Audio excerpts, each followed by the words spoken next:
This is a presentation of the Sports Source Digital Network, presented by Hearthside Bank.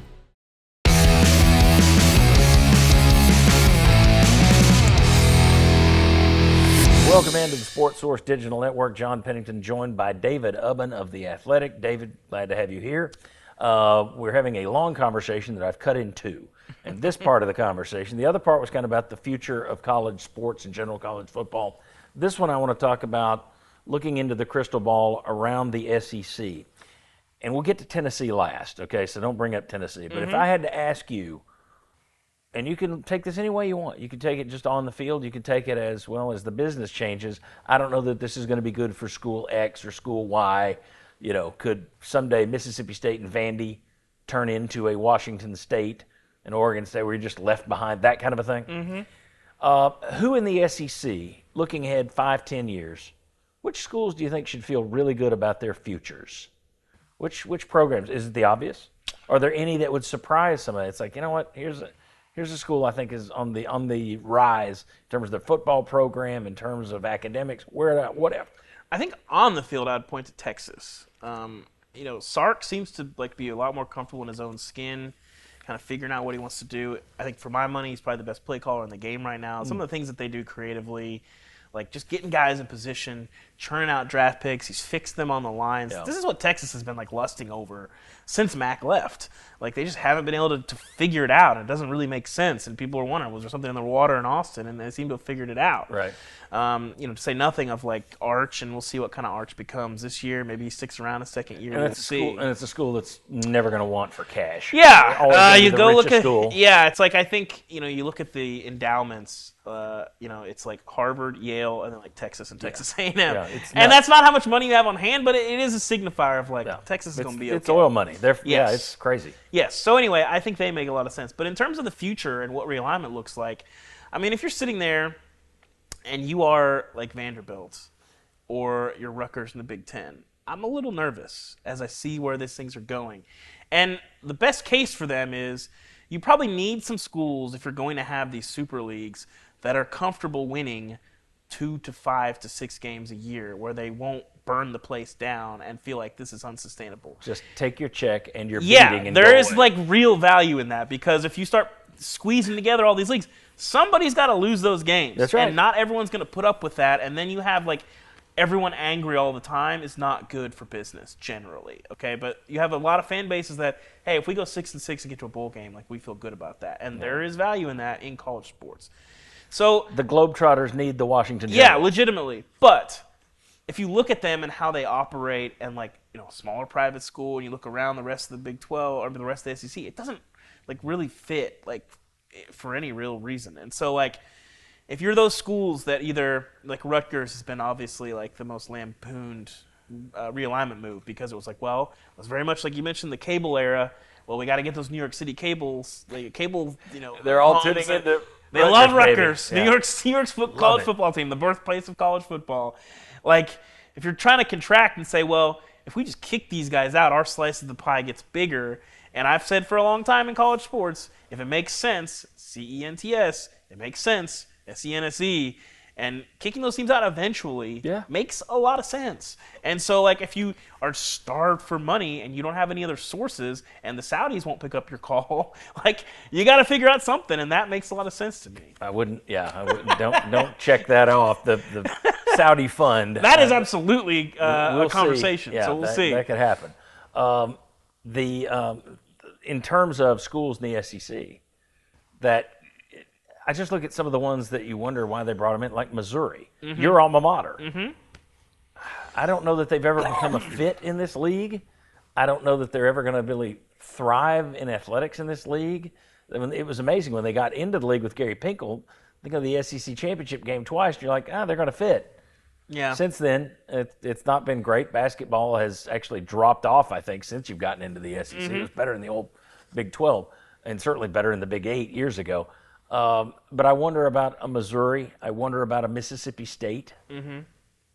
If you're ESPN and you're saying, here are the teams we want to put on TV, is Mississippi State going to bring you a lot of money? They're going to get you eyeballs? So I don't think they're going to be looking at Mississippi State. I wonder about Vanderbilt, obviously. There are some schools where I'm afraid if the TV networks run this thing, the SEC could be looking at exercising, getting rid of some people as opposed to bringing more in. Yeah, I mean, I think it's all a question of like how serious does the contraction conversation get? Yeah. How desperate are you for money? I think the one thing working in Missouri's favor is, there's some on-field stuff and cultural stuff that fits in, but they do have two major cities that do.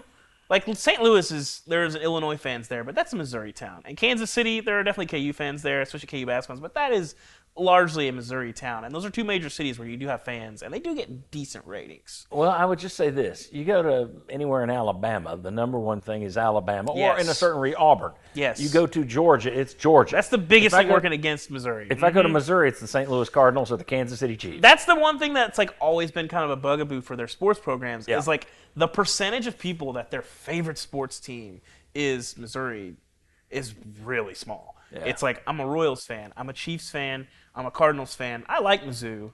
I'll watch Mizzou's games, but like the thing that gets my blood pumping is like the Cardinals or the Chiefs. And like for a lot, like you mentioned, a lot of the schools in the SEC, that's just not the case. Like I think there's a lot of people that like, I'm a Georgia fan who watches the Falcons. Like you can only take so much. You can only take so much torture. So that's right. Like I think that's definitely a big part of like culturally why I think people look at Mizzou with kind of a side eye. Well, I also think that Cardinal thing, more so than the Chiefs or anybody else, Cardinals have been around for 150 years or something at this point. I mean, literally, you're getting to 140, 130 years.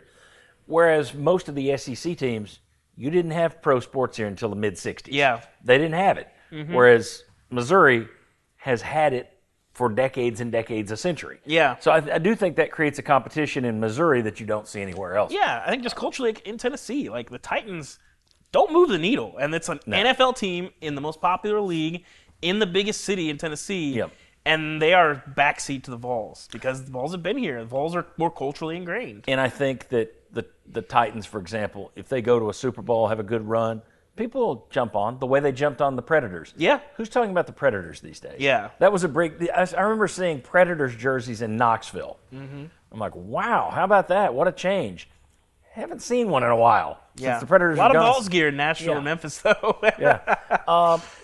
Greg Sankey, let's talk about him. I was still more of a Mike Schlieve guy. I can't argue with the money that Sankey's bringing in. I do wonder, though, when you look at what the Big Ten did, they took the NFL model. They took the model that every other major league did, and that is we'll put some of our games on CBS and we'll take their cash. We'll put some of our games on NBC and we'll take their cash. We'll put some of our games on Fox and take their cash. The SEC and Sankey said we'll just get all in bed with ESPN and Disney. You better hope ESPN and Disney continue to do well. You have not diversified.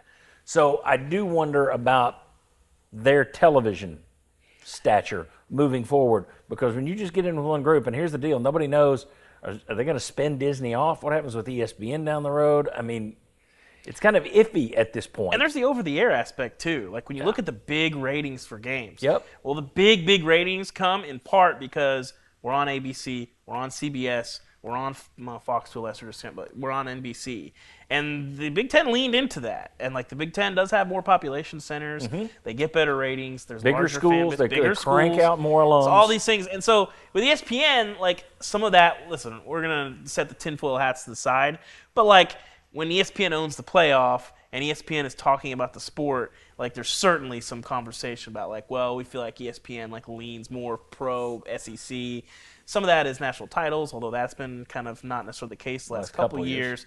But, like, so it's like, well, there's a perception thing there, but, like, ESPN2, I don't care what game you put on there, it's not going to be, it's probably not the same ratings if you put, like, Purdue, Michigan State on NBC. The NBC package of games this year was, like, not the best. No, but still got eyeballs. It's still got eyeballs. And, like, the SEC, that's something that they have to sort of wrestle with, and kind of we'll see what that looks like in the future. Yeah, it's an interesting decision they made in going in that one direction, because it's not just it's the cable, but how is your cable partner doing? Whereas if Fox gets in some sort of issue and they're struggling they're having to have budget cuts, well, you still got CBS and NBC. Something happens with ESPN. Okay, I think it's a positive sign that The Athletic recently reported that ESPN's now willing to pony up a little money for the SEC's 9th game. That's a good sign, because the ESPN had been pulling cash in a lot of different areas in recent years.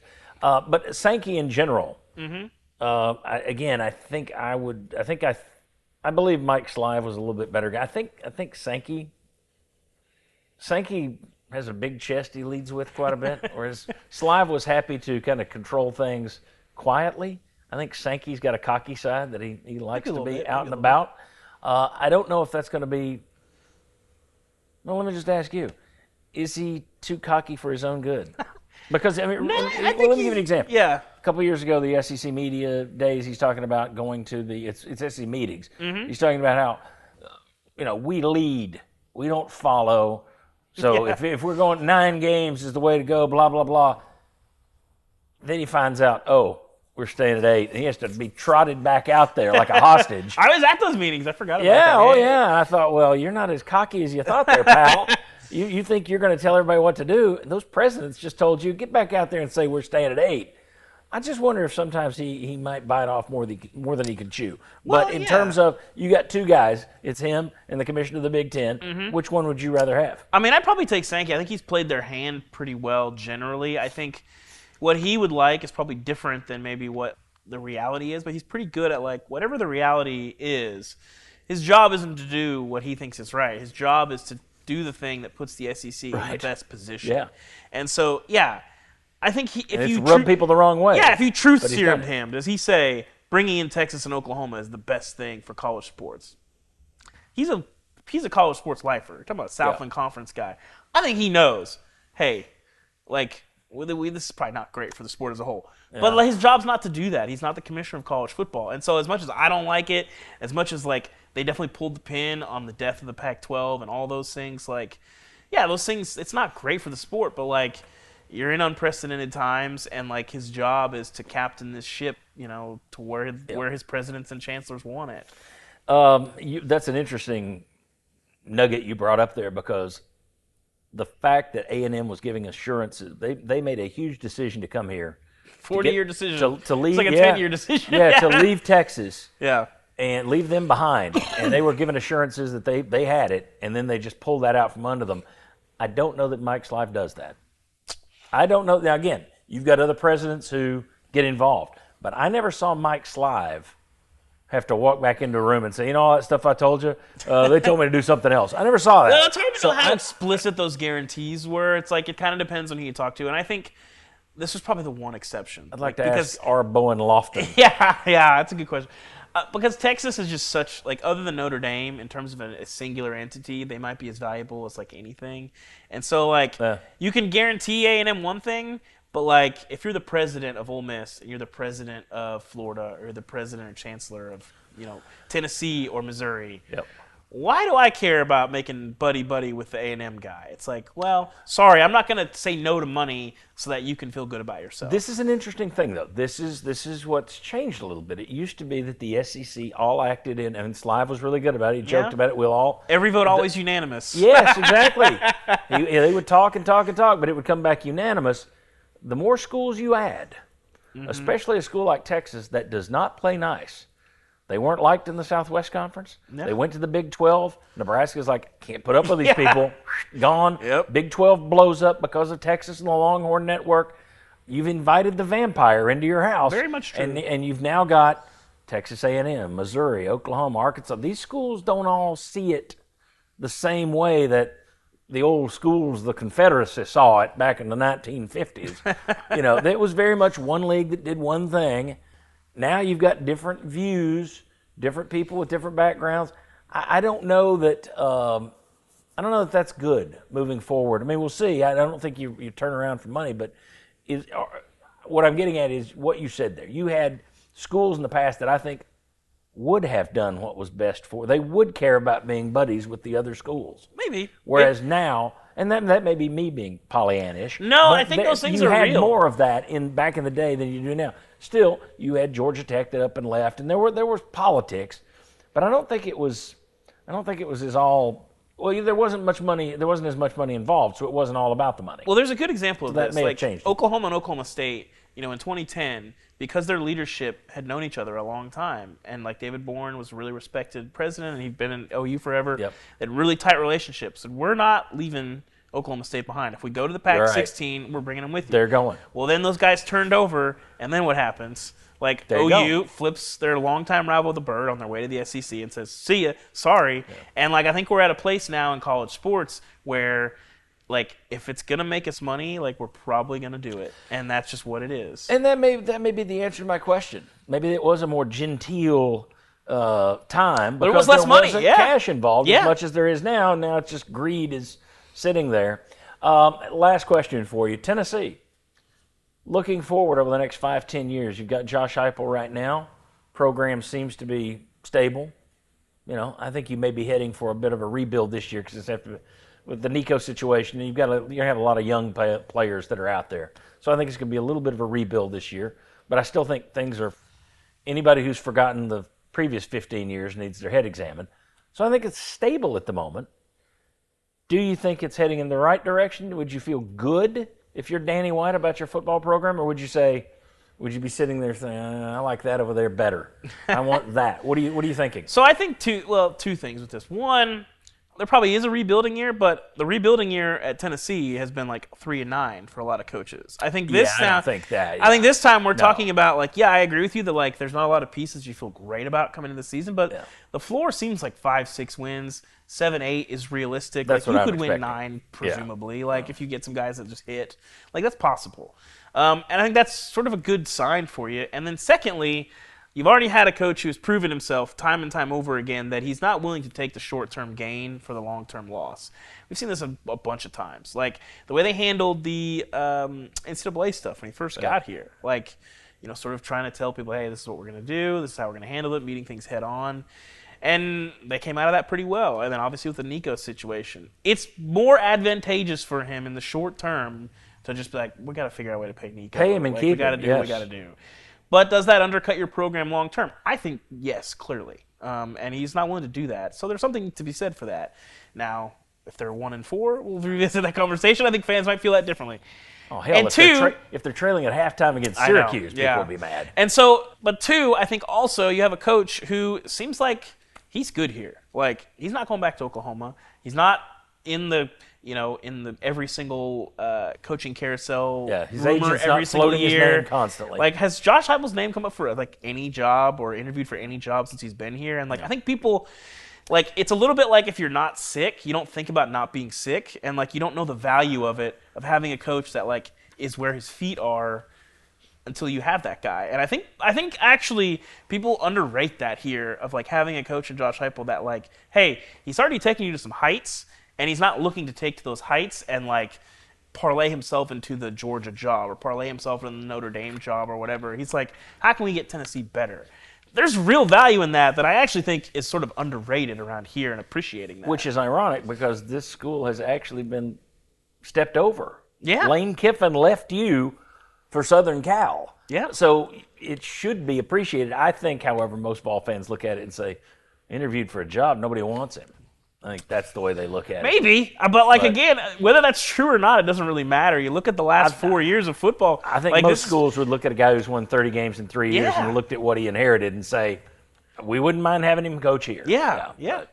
It's interesting. David UBBEN, as always, thank you very much for coming in here and joining us on the Sports Source Digital Network. Be sure to hit the like button. Be sure to hit the subscribe button. That does me a favor. That's how we're able to afford the big money guests like David UBBEN. See you next time on the Sports Source Digital Network.